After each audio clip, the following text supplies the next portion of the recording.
Welcome back to another video. My name is Henrik and today we're going to be looking at Honda's first plug-in hybrid on the German market.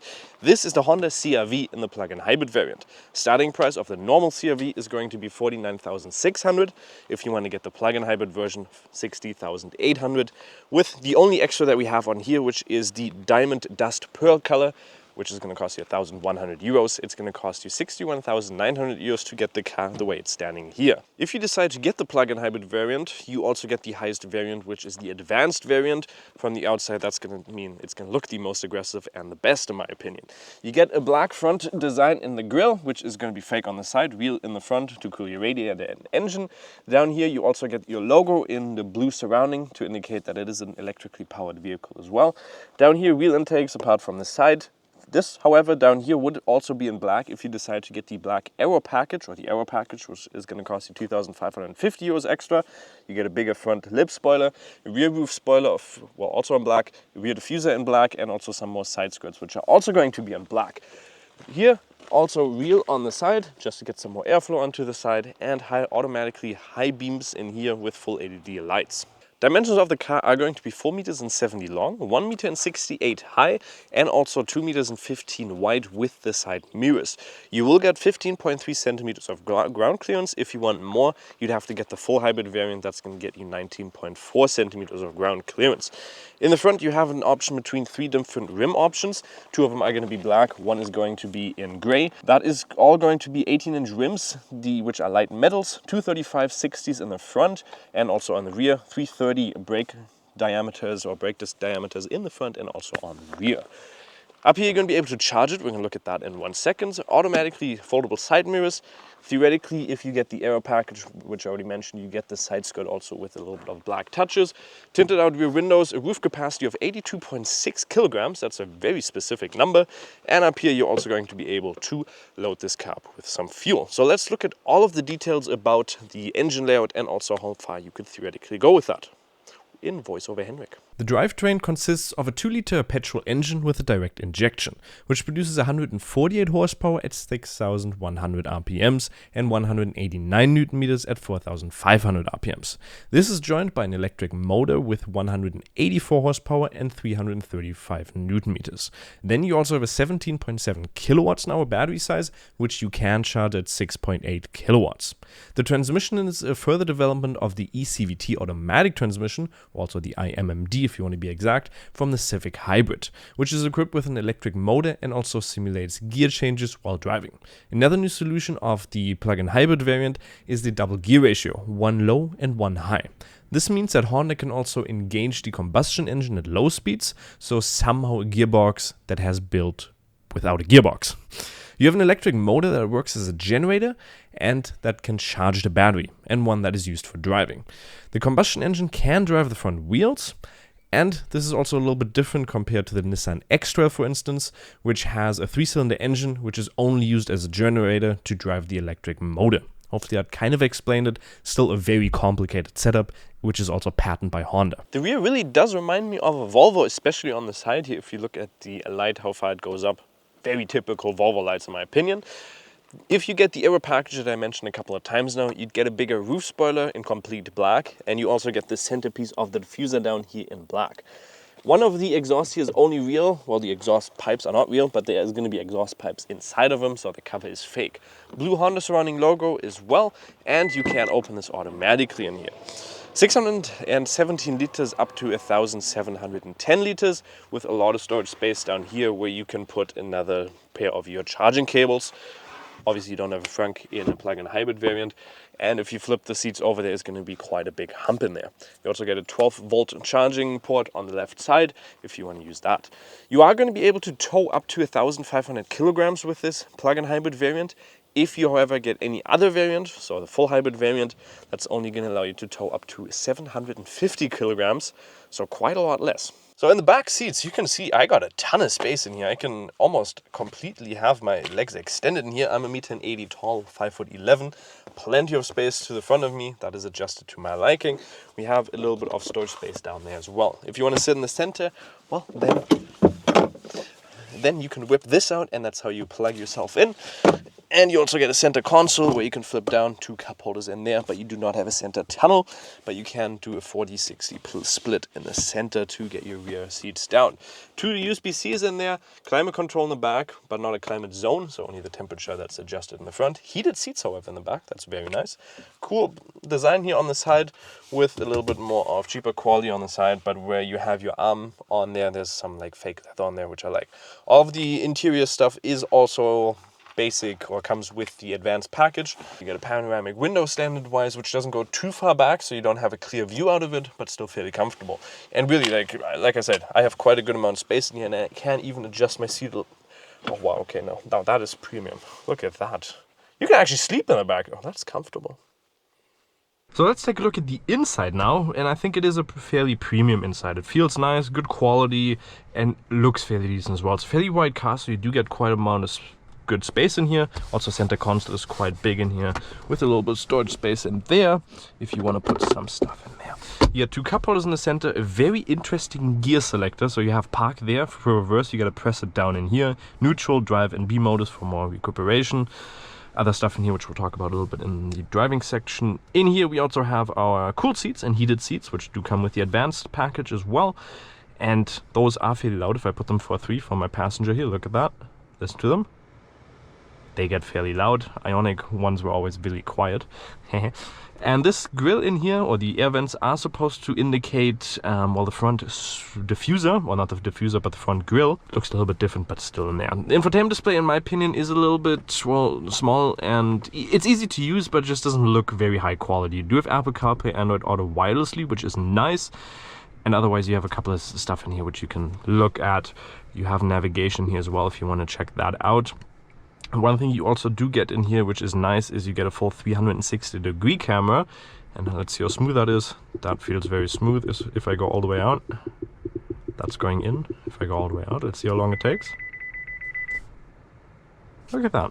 That is Europe upside down. We can see we do have a camera in here, not the highest quality, but you can also change between a couple of modes in there. If I go back into drive now, it should show us the front one. You get on the side here and 360-degree with also lines which show you where you're going. So it's really hard to scratch those tires. You do also get this panoramic window, which you can open from up here.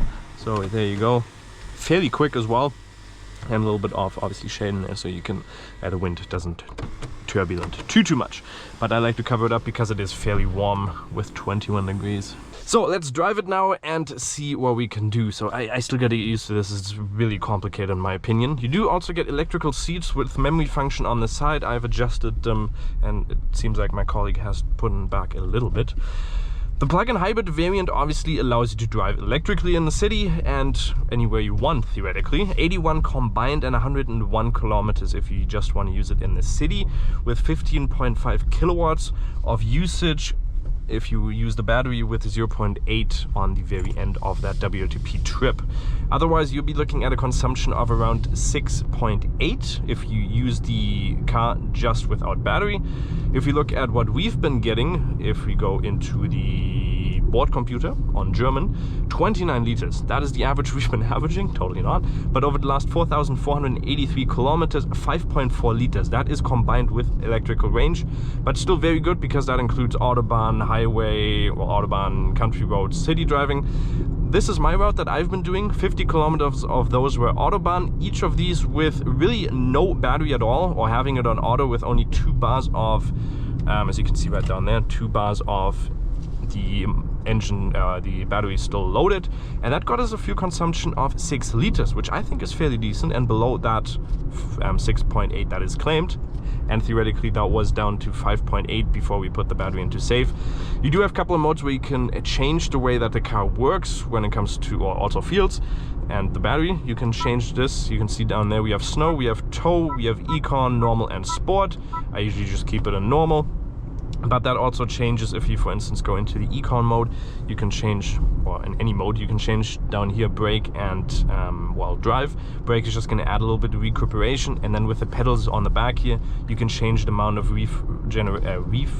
regenerative braking you get and just how strong that is. And brake is obviously going to be the strongest, so you get the most amount of regeneration. The car has a max speed of 195 kilometers an hour, and the engine, if it does kick in, is quite loud because it is, well, trying to be at those optimal RPMs when it kicks in.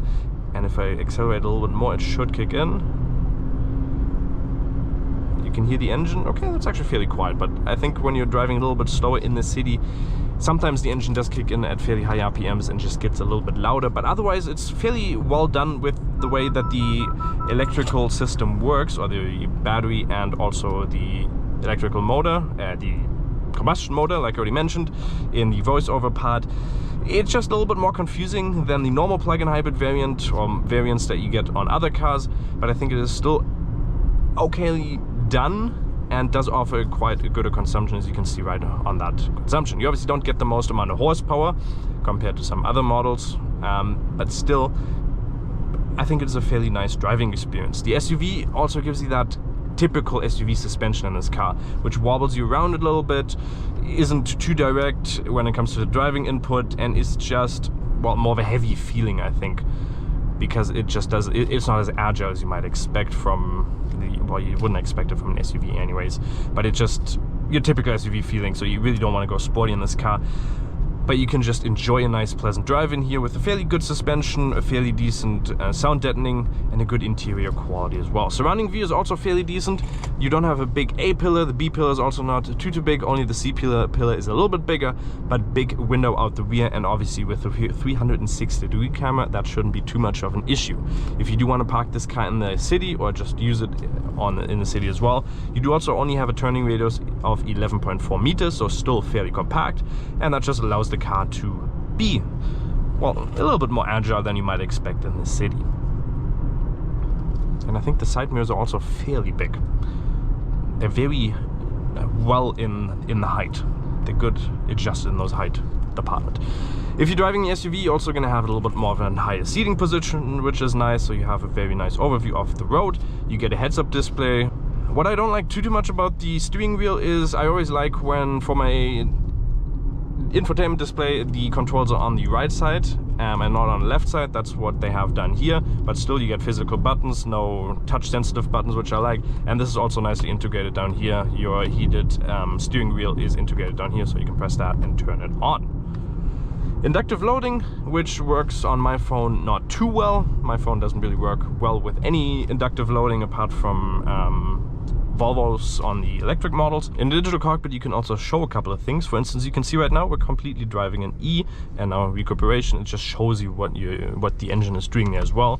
So right now recuperation with the green, then if I put it onto the gas, it's going to use the electrical engine to power that, and at higher speeds, or when it needs to, it's going to kick in the generator, or not the generator, but the combustion engine.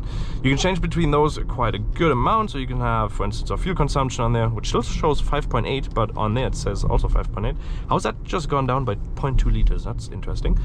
You can see the theoretical range, 46.5 liters of fuel capacity that you can put into this, also a very funky number, 0.5. And just a couple other things. You can't really adjust too much when it comes to the layout of the way it looks, but I think you get most of the gist of it. You obviously don't have Newton meters in there, you just have the amount of power that you're distributing, but you do not see your Newton meters. You could theoretically also, or you theoretically do have quite a good amount of safety features in here. It doesn't have an NCAP norm of 5 stars, blind spot assistant, collision warner, you have adaptive cruise control, lane keeping assist, sleep warner, stuff like that. So quite a good amount, and that obviously results in that 5-star NCAP norm. And then if we drive around these corners a little bit, you can definitely feel that the car does have body lean. Isn't your typical, obviously, sporty feeling. It's more of a just a smooth SUV ride quality feeling that isn't wanting to turn into corners at sharper speeds, but just wants to be driven as an executive car. The car isn't really, well, with the engine, isn't really that punchy, what you might expect from a plug-in hybrid, but rather a fairly slow one, with 9.4 seconds from 0 to 100 for a plug-in hybrid. That's on the higher end. Doesn't have the most amount of horsepower with 185 or 184 horsepower and 334 Newton meters. Is not going to get you off the line too quickly, but And you can feel right here, I mean, it does stick to the corners okay. There was only 70, so not too quick, but it is just a lot of movement in the car. So what is my final verdict on the Honda CR-V and also the first plug-in hybrid in Germany of Honda? Well, I think it is a fairly decent car, especially with the space that you get in the inside, the driving quality. I personally do think that the normal plug-in hybrid, like kind of way that they are integrated into the system, is a little bit nicer to drive and just a little bit easier to use and to understand especially. But still, the starting price of this is fairly high in my opinion. I know you do get the advanced or the highest version that you can get, but starting price of 60,000 euros for the plug-in hybrid, competitors are going to be a little bit cheaper, especially if you get a non-hybrid version as well. The car is just fairly high of a starting price and therefore really depends. I would have liked to see if they didn't only provide the advanced in the plug-in hybrid version, but also some other variants, so you can just have a lower starting price, because otherwise it is fairly expensive for what you get. You still do get a great car from the inside, but just expensive for the segment in my opinion. Hopefully you guys did enjoy the video. Make sure to like and subscribe if you did enjoy, and leave a comment down below of what to improve in the future. Have a good one. Bye bye.